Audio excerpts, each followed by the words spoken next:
Question है spherical ball of radius R relative density 0.5 is floating in equilibrium in water with half of it submerged in water.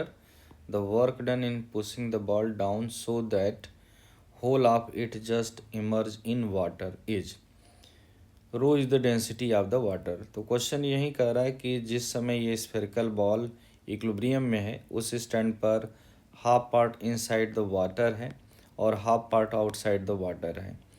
Just इस given spherical shell को spherical ball को completely inside the water इसको हमें immerse कर देना है। तो work done by the external agent उस मोमेंट पर पूछा है, यानी अभी half part outside the liquid है और half part inside the liquid है।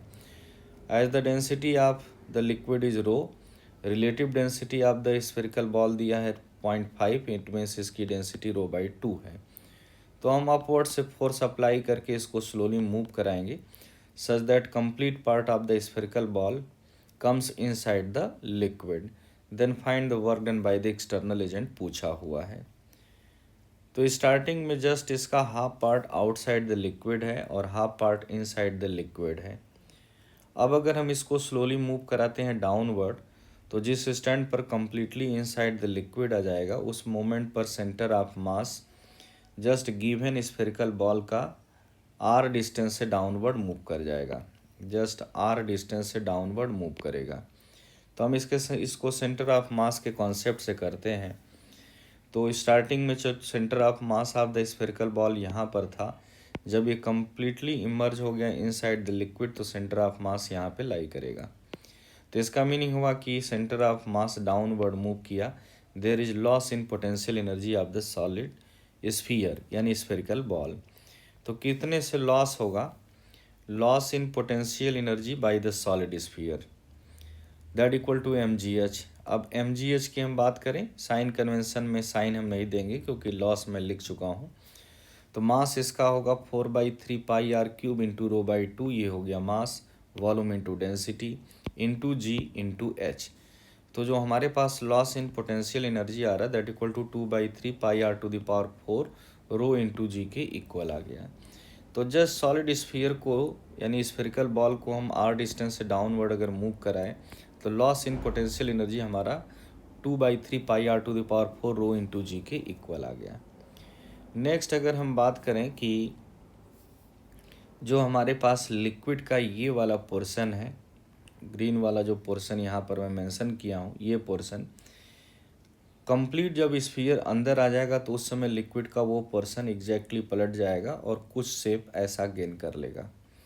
तो इसका मीनिंग हुआ कि इसका भी सेंटर ऑफ मास अपवर्ड या डाउनवर्ड शिफ्ट होगा, वहाँ भी पोटेंशियल एनर्जी का गेन या लॉस होगा। तो पहले तो ये पता करें कि इस पोर्शन का एक्चुअल में सेंटर ऑफ मास क्या है। तो इस पोर्शन का जो सेंटर ऑफ मास होगा वो सेंटर ऑफ मास आइदर ऊपर शिफ्ट होगा या नीचे शिफ्ट होगा, उस शिफ्टिंग से हम लॉस या गेन निकाल सकते हैं। तो हम मान लेते हैं कि इस पोर्शन का जो सेंटर ऑफ मास है वो कहीं यहाँ पे लाई कर रहा है। स्टार्टिंग में हमने इसी पॉइंट को ओरिजिन मान लिया 0,0, ये हमारे लिए एक्स एक्सिस है, ये हमारे लिए वाई एक्सिस है। हम मान लेते हैं कि इस पोर्शन का जिसका सेंटर ऑफ मास हमें निकालना है उस पोर्शन का सेंटर ऑफ मास यहाँ पर है पॉइंट पी पे, दैट इज द 0,y0। अब ये 0,y0 कैसे निकालें? तो पहला केस हम ये मान के चलते हैं कि एक हमारे पास सिलेंड्रिकल पोर्शन है जो केवल वाटर का ही है, लिक्विड का ही है। जस्ट इस सिलेंड्रिकल पोर्शन का जो सेंटर ऑफ मास होगा एग्जैक्टली इसके मिड में होगा, यानी इसका सेंटर ऑफ मास 0,r/2 पे लाई करेगा सिलेंडर का। और वाटर का ही हम एक हेमी स्फेरिकल पोर्शन ले लिए, वाटर का ही जस्ट एक सॉलिड हेमी स्फेरिकल पोर्शन मैंने ले लिया। ये इस हेमी स्फेरिकल पोर्शन का जो सेंटर ऑफ मास होगा फ्रॉम द सेंटर वो 3r/8 पर होगा। इट मीन्स उसकी डिस्टेंस हम अगर ओरिजिन से कैलकुलेट करें तो 0,5r/8 पे लाई करेगा। तो ये निकल गया centre of mass of the solid hemisphere. Complete जो हमारे पास सिलेंडर है उसका सेंटर ऑफ मास हो गया 0,r/2,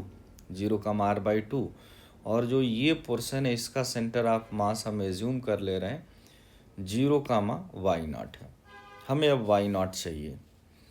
तो लगा देते हैं concept, Y centre of mass equal to V1 Y1 plus V2 Y2 divided by V1 plus V2।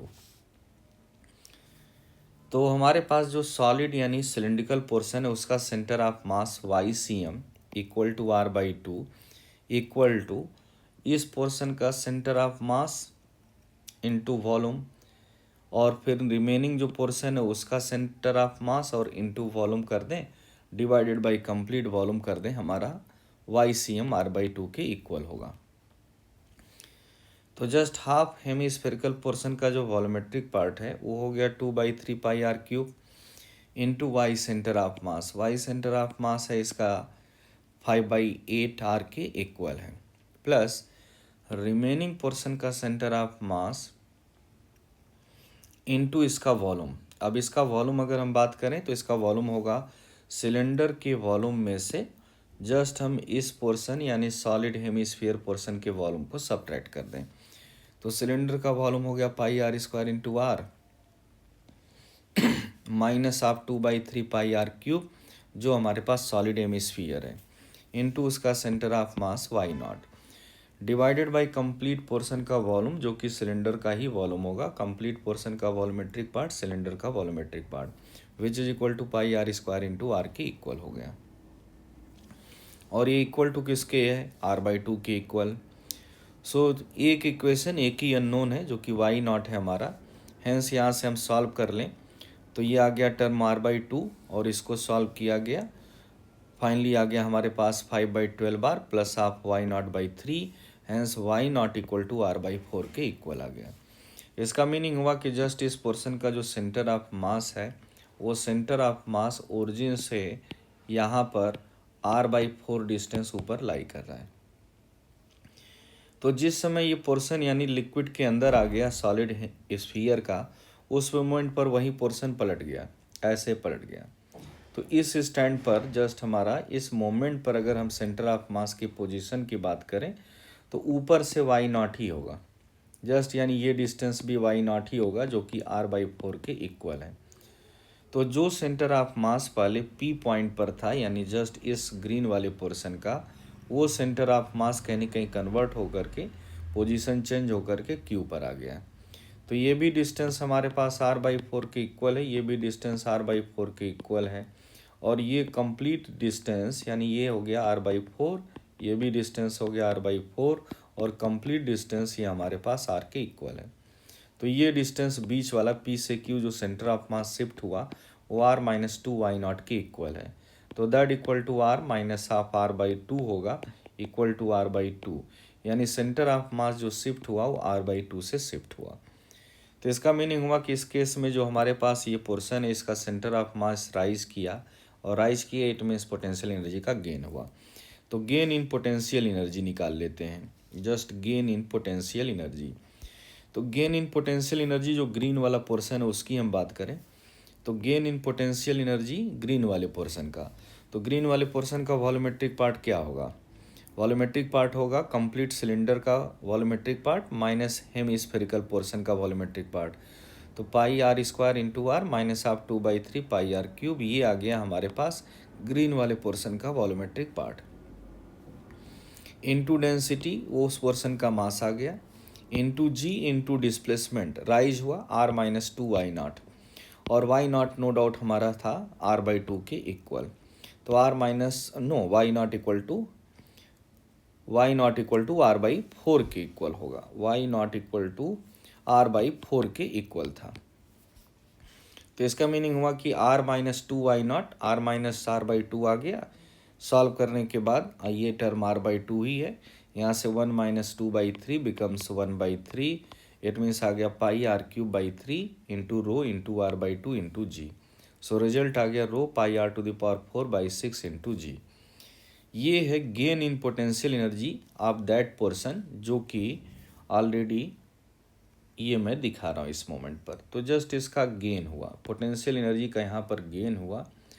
अब बचा हमारे पास नेक्स्ट पोर्शन, जो ये ब्लू वाला पोर्शन है। जिस समय हम सॉलिड स्फीयर को कम्प्लीटली इमर्ज कर देंगे तो कहीं ना कहीं ये नीचे वाला पोर्शन, ये पोर्शन, जस्ट ये पोर्शन कहीं ऑक्युपाई हो रहा है बाई द सॉलिड स्फीयर। तो इसका मीनिंग हुआ कि इस पोर्शन का जो लिक्विड है वो कहीं डिस्प्लेस हुआ, और इस पोर्शन का जो लिक्विड डिस्प्लेस होगा वो अपर लेवल पर ही डिस्प्लेस होगा।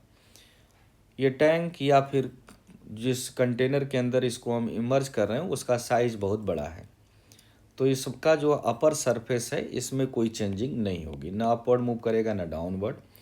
लेकिन ये हमारा पार्ट जो हमारे पास सॉलिड हेमिस्फीयर की तरह से दिख रहा है, ये पोर्शन लिक्विड का कहीं ना कहीं डिस्प्लेस हुआ, और वो डिस्प्लेस किधर हुआ, अपर सरफेस पर डिस्प्लेस हुआ।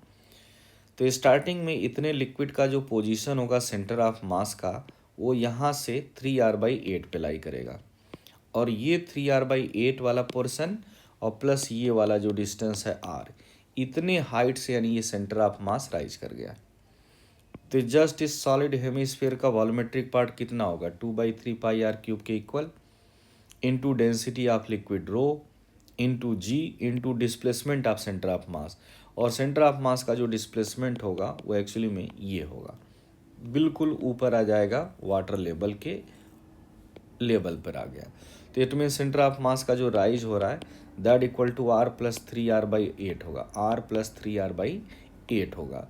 तो r+3r/8 का टर्म अगर हम कैलकुलेट कर लें तो जस्ट यहाँ पे लिख दिया मैंने, gain in potential energy due to blue वाला जो पोर्शन है। तो gain in potential energy blue वाले पोर्शन का देखा जाए तो ब्लू वाले पोर्शन का वॉल्यूमेट्रिक पार्ट कितना होगा, 2/3 πr³ इंटू डेंसिटी रो यानी मास आ गया, into rise of centre of मास।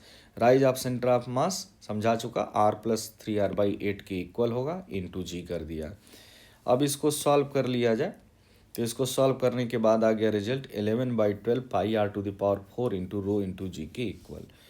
ये वाला पोर्शन एग्जैक्टली यहाँ से डिस्प्लेस हो रहा लिक्विड का, तो ये भी एक तरह से देखो राइज कर गया बिल्कुल हमारा वाटर लेवल के अपर लाइन पे, अपर लेवल पे।